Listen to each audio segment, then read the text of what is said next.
मायापुरी गांव में रामू कुम्हार के घर के बाहर भीड़ जमा थी। आज कई सालों बाद उनके घर एक बेटी का जन्म हुआ था। पूरा गांव खुशी से झूम रहा था। रामू कुम्हार गांव में सबसे सुंदर मिट्टी के बर्तन बनाता था। उसकी पत्नी भी बड़ी संस्कारी और समझदार थी। इस खुशी के मौके पर उनके घर पकवान बन रहे थे। चूल्हे पर हलवा और पूरी तली जा रही थी। लेकिन अचानक अरे दौड़ो, अरे देखो क्या अनर्थ हो गया भाई। लोगों ने दौड़कर आग बुझाने की कोशिश की, पर रामू और उसकी पत्नी आग में जलकर खाक हो चुके थे। पूरा गांव शोक में डूब गया। रामू की बूढ़ी माँ किसी तरह बच गई। अपनी नवजात पोती को घूर कर देखा और चीख पड़ी, तू क्यों बच गई करमजली? तेरे माँ बाप तो मर गए और तेरा भार मुझ पर छोड़ गए। अब मैं इस बुढ़ापे में कैसे तुझे पालूं? गांव का मुखिया आगे आया। अरे अम्मा, अरे कैसी बातें कर रही हो? ये तुम्हारी अपनी पोती है, तुम्हारी बुढ़ापे की लाठी बनेगी। लाठी? ये मेरे बेटे बहू को खा गई, अब तो मुझे भी खा जाएगी। अम्मा चिंता मत करो, जब तक ये बच्ची बड़ी नहीं हो जाती तब तक मंदिर से इसे दोनों समय का खाना मिलेगा। तुम इसकी देखभाल करो, ये तुम्हारा ही खून है। दादी कुछ न बोली।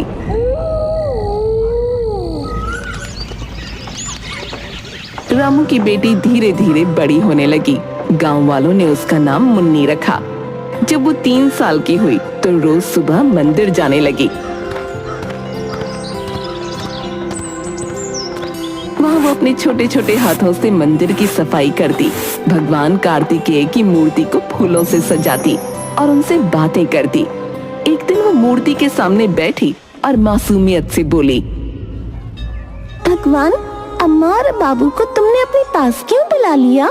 दादी भी मुझसे प्यार नहीं करती, तुम तो मुझसे प्यार करते हो ना? लेकिन भगवान की मूर्ति से कोई जवाब न आया। मंदिर के पुजारी उसकी श्रद्धा देखकर प्रसन्न होते और उसे भोजन के लिए पत्तल में प्रसाद रख देते। बेटी, तू कितनी दयावान है, इतनी श्रद्धा से भगवान के मंदिर की सफाई का कार्य करती है। कार्तिकेय महाराज एक दिन तुझे तेरे सवालों के उत्तर अवश्य देंगे बेटी। मुन्नी खुशी खुशी खाना लेकर घर जाती, लेकिन घर पहुंचते ही दादी उसमें से आधा खाना खुद खा जाती। तेरे भाग्य में तो भूखी लिखी है, इतना अच्छा खाना क्यों अकेले खाएगी? मुन्नी कुछ ना बोलती, बस चुपचाप बैठकर जो बचता वो खा लेती। जब मुन्नी सिर्फ 5 साल की थी, दादी ने उसे घूरते हुए कहा, तेरा बाप इतनी सुंदर बर्तन बनाता था कि दूर दूर से लोग उसके घड़े खरीदने आते थे। चल तू भी बर्तन बनाना सीख, अब तू बड़ी हो गई है, मेहनत करेगी तभी तो हम दोनों का पेट भरेगा। कब तक भीख मांगकर जिएंगे? 5 साल की नन्ही सी मुन्नी, जो अभी तक मिट्टी से खेलने की उम्र में थी, अब मिट्टी से बर्तन बनाने की जिम्मेदारी उठाने लगी। वो दिन भर अपनी छोटी छोटी उंगलियों से चाक पर मिट्टी के घड़े और दिए बनाने की कोशिश करती। जहाँ गांव के बच्चे खेलते, वहाँ मुन्नी मिट्टी के बर्तन बनाने में जुटी रहती।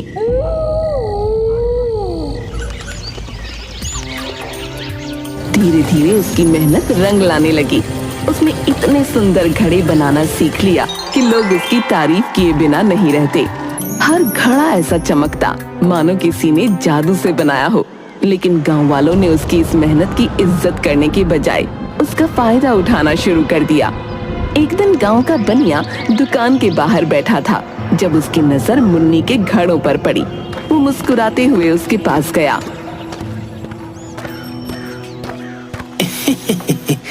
अरे मुन्नी, ये घड़ा तो बड़ा ही सुंदर बनाया है रे तूने। मेरी बीवी ने कहा है कि हमें ऐसे 4 घड़े चाहिए। अच्छा ठीक है भैया, 4 घड़ी बना दूंगी, पर पैसे कब देंगे? बनिया जोर से हंस पड़ा। पैसे? अरे पैसे बाद में दूंगा ना, पहले ये घड़े मेरे घर पहुंचा दे, और हाँ, बदले में तेरे लिए 2 मुट्ठी चने रख दूंगा। छोटी सी मुन्नी को भूख लगी थी।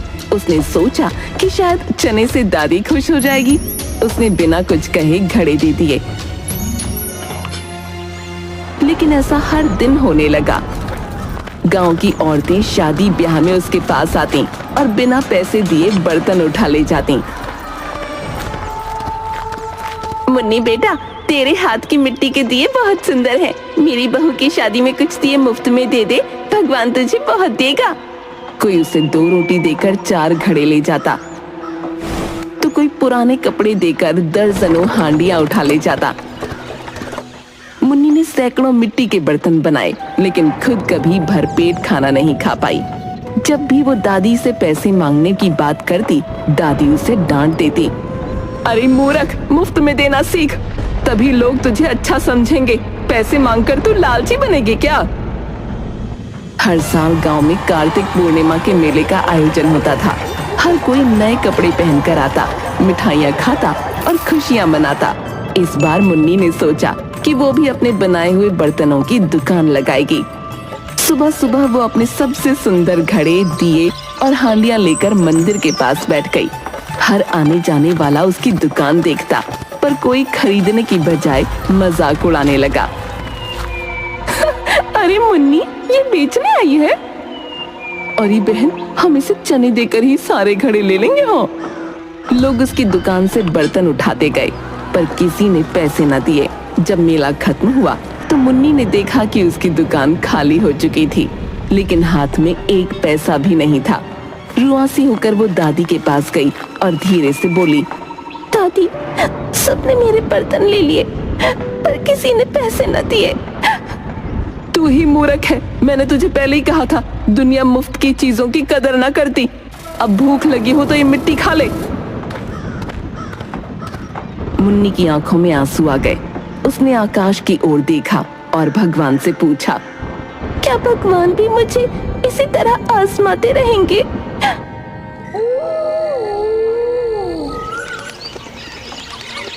मुन्नी धीरे धीरे बड़ी होने लगी, लेकिन उसने मंदिर जाना कभी न छोड़ा। वो हर दिन मंदिर की सफाई करती, भगवान की मूर्तियों को फूलों से सजाती और उनसे बातें करती। जब भी घर में बर्तन इतने ज्यादा हो जाते कि रखने की जगह न बचती, तो वो उन्हें मंदिर में जाकर लोगों को उपहार में दे देती। एक दिन पुजारी ने उसे रोककर पूछा, बेटी, तुम इतनी मेहनत से ये बर्तन बनाकर उन्हें मुफ्त में क्यों दे देती हो? पुजारी काका, भगवान मेरे मित्र हैं और ये उपहार मैं अपने मित्र को देती हूँ। इसके बदले में कभी न कभी मेरा मित्र भी तो मुझे उपहार देगा ना। उसकी मासूमियत देखकर पुजारी की आंखें नम हो गईं। उन्होंने भगवान से प्रार्थना की, हे भगवान, ये बच्ची इतनी निर्दोष और दयालु है, इसे भी इसका हक मिलना चाहिए प्रभु। इसी तरह मुन्नी का जीवन चलता रहा। बस अब वो हर सुबह दादी की गालियां सुनती, मंदिर की सफाई करती और फिर बर्तन बनाती। दिन भर मिट्टी के बर्तन बनाने के बाद भी उसकी झोपड़ी खाली रहती थी, लेकिन दिल उम्मीद से भरा रहता था। उस रात तेज बारिश हो रही थी, ठंडी हवाएं झोंके मार रही थीं। झोपड़ी के छप्पर से टपकती पानी की बूंदों की आवाज के साथ बिजली बार बार चमक रही थी। घर में खाने के लिए सिर्फ 2 रोटियां और थोड़ी सी चटनी थी। बूढ़ी दादी 1 रोटी खाकर चटाई पर सो गई और खर्राटे लेने लगी। तभी अचानक दरवाजे पर जोर जोर से खटखटाने की आवाज आई। मुन्नी डरकर उठ बैठी। उसने दादी की तरफ देखा। दादी ने करवट बदली और आंखें खोलकर गुस्से से बोली, बैठी क्या है, जाकर दरवाजा क्यों नहीं खोलती? हो सकता है कोई राहगीर हो। हमारे पास तो लूटने के लिए है भी कुछ नहीं, बेचारा कुछ देकर ही जाएगा। जा दरवाजा खोल। मुन्नी ने धीरे धीरे दरवाजा खोला और हैरान रह गई। बाहर एक बहुत बूढ़ा साधु खड़ा था। उसकी झुर्रियों से भरा चेहरा, लंबे सफेद बाल और कांपते हाथों में एक मोटा सा डंडा था। महाराज, इस समय आप यहाँ क्यों आए हैं? आपको क्या चाहिए? बेटी, मैं बहुत दूर से आ रहा हूँ। मुझे बहुत भूख लगी है। बारिश के कारण कपड़े भी भीग गए हैं और बहुत ठंड लग रही है। क्या मुझे आज रात यहाँ सोने का स्थान मिल सकता है? अंदर से दादी की खींच भरी आवाज आई, लो फिर आ गए न जाने कहां से फोकट के लोग। अरे यहाँ अपना पेट भरने को खाना नहीं है, तुम्हारा पेट कहाँ से भरेंगे? ना ही सोने के लिए हमारे पास कोई बिस्तर है। तुम्हारे लिए ये अच्छा होगा कि 9-2-11 हो जाओ। दादी की बात सुनकर साधु उदास हो गया। उसने जाने के लिए अपना डंडा संभाला ही था कि मुन्नी ने चुपके से इशारा करके उसे अंदर बुला लिया। साधु ने झोपड़ी के बरामदे में बैठते ही चारों ओर नजर दौड़ाई। बेटी, ये पूरा घर बर्तनों से क्यों भरा हुआ है? कितने सुंदर घड़े, हांडियां और दिए हैं। तुम इन्हें बेचते क्यों नहीं? महाराज, गरीब से बर्तन भला कौन खरीदेगा? जिसको जरूरत होती है वो कुछ खाने के बदले बर्तन उठा ले जाता है। तो तुम भूखी रहती है? मुन्नी ने सिर झुका लिया। आप बैठिए, मैं आपके लिए खाना लाती हूँ। मुन्नी ने अपने हिस्से की एकमात्र रोटी और चटनी लाकर साधु के सामने रख दी। महाराज, इस समय मेरे पास सिर्फ यही है, दया करके इसी से काम चलाइए। साधु ने भोजन ग्रहण किया और पेट पर हाथ फेर कर जोर की डकार ली। फिर उसने अजीब सा मुंह बनाते हुए पेट पर हाथ रखा। बेटिया, बहुत स्वादिष्ट भोजन था। बेटिया, यह साधु बहुत प्रसन्न हुआ। कई सालों के बाद मैंने पेट भरकर जी भर खाया है। मुन्नी हैरानी से उसे देख रही थी। अब मुझे कोई कपड़ा दे दो ताकि मैं अपने हाथ को पोंछकर साफ कर सकूं। मुन्नी असमंजस में पड़ गई। महाराज, हमारे पास तो तन ढकने के लिए भी कपड़ा नहीं है। आपको पोंछने के लिए मैं कपड़ा कहाँ से दूं? अगर आप चाहें तो मेरे बालों से खुद को साफ कर सकते हैं। साधु ने ये सुनते ही ठहाका लगाया। बेटिया, तो सच में बहुत प्यारी और त्याग की मूर्ति है। इसके बाद साधु ने मुन्नी के लंबे बालों से हाथों को पोंछ लिया। बेटिया, आज के बाद तेरा जीवन बदल जाएगा, लेकिन पुराने मंदिर को स्वच्छ करना मत भूलना। फिर साधु ने डंडा चलाते हुए एक के बाद एक मिट्टी के बर्तनों को तोड़ना शुरू किया। पूरा घर बर्तनों के टूटे टुकड़ों से भर गया। साधु चटाई पर लेटकर खर्राटे लेने लगा। अचानक साधु महाराज चटाई से उठे और जोर की अंगड़ाई ली। उन्होंने देखा कि मुन्नी मिट्टी से नए बर्तन बना रही थी।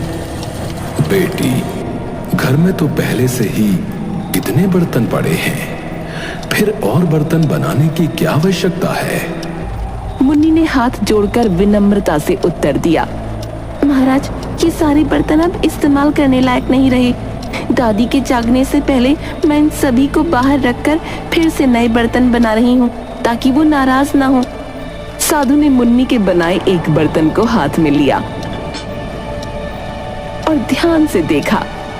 बेटी, तेरे हाथों में तो गजब की कला है।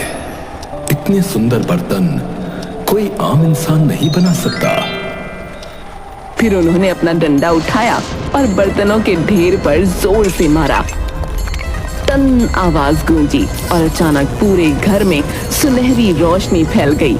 मुन्नी को समझ नहीं आ रहा था कि क्या करे, पर वो चुपचाप बैठी थी। साधु चला गया। सुबह जब दादी उठी और घर की हालत देखी तो उसकी आंखें फटी की फटी रह गईं।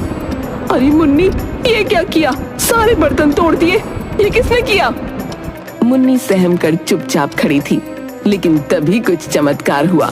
जैसे ही दादी ने एक घड़ा उठाया, वो सोने का बन चुका था। एक एक कर घर के सभी बर्तन मिट्टी की जगह सोने में बदल गए। दादी की हैरानी का ठिकाना न रहा।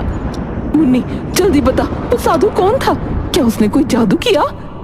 दादी, मैंने तो बस उसे अपने हिस्से की रोटी खिलाई थी। शायद भगवान ने मेरे लिए उपहार भेजा था। अब मुन्नी की किस्मत बदल चुकी थी। वो अब सिर्फ गरीब लड़की नहीं थी, बल्कि भगवान की सबसे प्यारी भक्त बन चुकी थी। सुबह होते ही दादी ने सोने का कुछ हिस्सा बचाया और बाकी खजाने को झोपड़ी के तहखाने में छुपा दिया। धीरे धीरे मुन्नी की झोपड़ी एक भव्य हवेली में बदल गई। अब उसके पास खूबसूरत कपड़े, अच्छा भोजन और आरामदायक जीवन था। लेकिन उसने अपनी सादगी और ईमानदारी न छोड़ी। वो अब भी रोज मंदिर की सफाई करती और सुंदर बर्तन बनाती। फर्क बस इतना था कि अब उसके बनाए हुए बर्तन खरीदने लोग दूर दूर से आने लगे थे। अब मुन्नी जवान हो चुकी थी। उसके सुनहरे बालों की वजह से पूरा गांव उसके बारे में चर्चा करने लगा। हर कोई उससे शादी करना चाहता था, लेकिन मुन्नी ने एक शर्त रख दी। मैं सिर्फ उसी से विवाह करूंगी जो मुझे ये बताए कि मेरे बाल सोने के कैसे हो गए। गांव के कई अमीर युवक आए, लेकिन कोई भी इसका उत्तर ना दे सका। मंदिर की सफाई करने के बाद मुन्नी को अचानक नींद आ गई। वो भगवान कार्तिकेय की मूर्ति के सामने ही सो गई। सपने में भगवान कार्तिकेय प्रकट हुए और बोले, मुन्नी, तूने सदैव अपनी मित्रता निभाई है।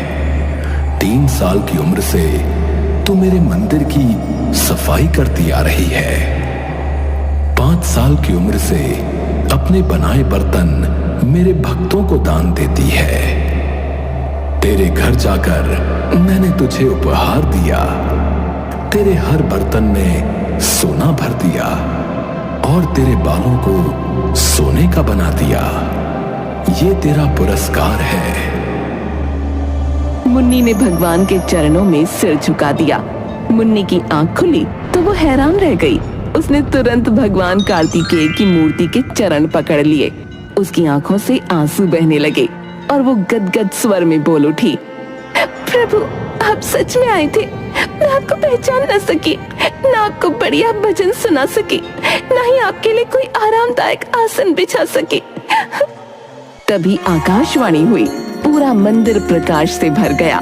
भगवान कार्तिकेय की मधुर वाणी गूंज उठी, मुन्नी, तूने सच्चे हृदय से मेरी सेवा की है। अपने हिस्से का भोजन मुझे अर्पित किया। अपने परिश्रम से बनाए बर्तन मेरे भक्तों के लिए समर्पित किए। मैं तुझसे अति प्रसन्न हूं। मैं तुझे आशीर्वाद देता हूं। आज से तू इस नगर की महारानी बनेगी और अब जीवन में तुझे कभी कोई कष्ट नहीं होगा। लेकिन उसके मन में एक सवाल उठ खड़ा हुआ। तो क्या प्रभु, अब आप मुझसे मित्रता खत्म कर देंगे? एक बार फिर आकाश से भगवान की वाणी गूंजी, पगली लड़की, भक्त और भगवान की मित्रता कभी समाप्त नहीं होती। मैं हर वर्ष कार्तिक पूर्णिमा के दिन तुझसे भेंट करने आऊंगा। अब जा, सुख के दिन तेरी प्रतीक्षा कर रहे हैं। और सुन, तेरा वर तुझे लेने आया है। मुन्नी तेजी से मंदिर से बाहर आई। बाहर निकलते ही उसने देखा कि राजा हाथ जोड़े खड़े थे। मुन्नी, मैंने सब कुछ सुन लिया है। अब मैं तुम्हारे सुनहरे बालों का रहस्य भी जान चुका हूं। तो क्या तुम मुझसे विवाह के लिए तैयार हो? मुन्नी ने राजा की आंखों में देखा। वहां सच्चा प्रेम और सम्मान झलक रहा था। लेकिन वो जानती थी कि उसे अपनी भक्ति और अपनी कला को कभी नहीं छोड़ना चाहिए। महाराज, अगर आप मुझे अपने हाथों से बर्तन बनाने से कभी नहीं रोकेंगे और हर साल कार्तिक पूर्णिमा को इस मंदिर में आकर वो बर्तन भक्तों में बांटने देंगे, तो मुझे आपकी हर शर्त मंजूर है। राजा ने बिना एक पल की देरी किए सिर झुका दिया और मुस्कुराकर बोले, रानी मुन्नी, मैं तुम्हारी हर शर्त सहर्ष स्वीकार करता हूं। तुम्हारी भक्ति और सच्चाई के आगे मैं सिर झुकाता हूं। इसके बाद राजमहल में धूमधाम से मुन्नी और राजा का विवाह हुआ। जो कुम्हार की अनाथ बेटी थी, उसने गरीबी और तिरस्कार झेला।